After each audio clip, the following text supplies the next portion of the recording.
It was a quiet afternoon when I received the call. My grandmother had passed away, leaving me her old house, the one where I had spent most of my summers as a child.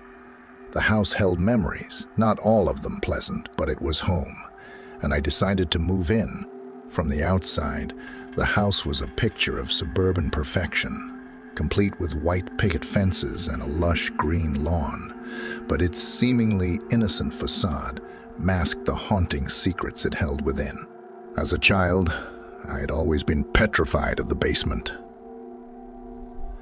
Strange knocks at unearthly hours, whispering winds that sent chills down my spine, and a door always locked and forever mysterious. I arrived at the house a few days later. The silence was oppressive, the loneliness stifling. The first night was uneventful, except for an undeniable pull towards the basement. Fear laced with curiosity overcame me, and I found myself standing in front of the ominous door, the rusty lock mocking me.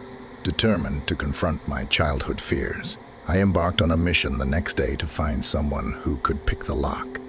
The old locksmith in town agreed, though not without casting me doubtful, worried looks.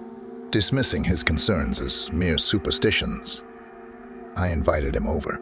The basement seemed colder than I remembered, the silence heavier.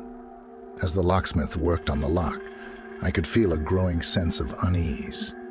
With a loud, ominous creak, the door swung open, revealing the pitch darkness within. The air was stale, filled with the smell of something I couldn't place.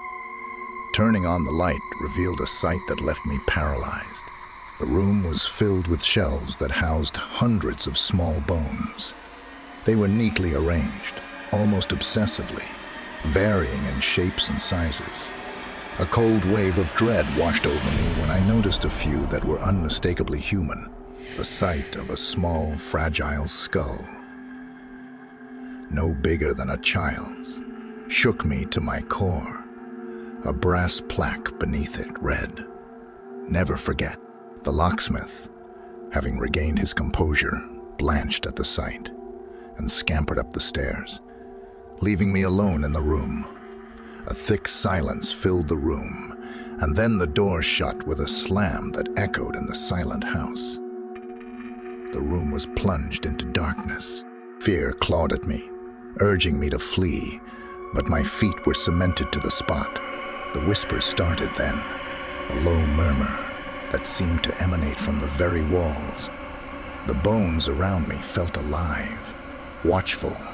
My childhood fears had come alive, and they were wrathful. The hum of the air conditioner was my only contact with the normality that existed above. It morphed into a low, rhythmic drone, a chilling reminder of my naive curiosity and the terrifying predicament it had landed me in. The haunted past of my childhood home was awake, and I was its prisoner. As the whispers grew louder, the reality of my situation sunk in. I was trapped in a bone-filled room, held captive by the vengeful spirits of my past.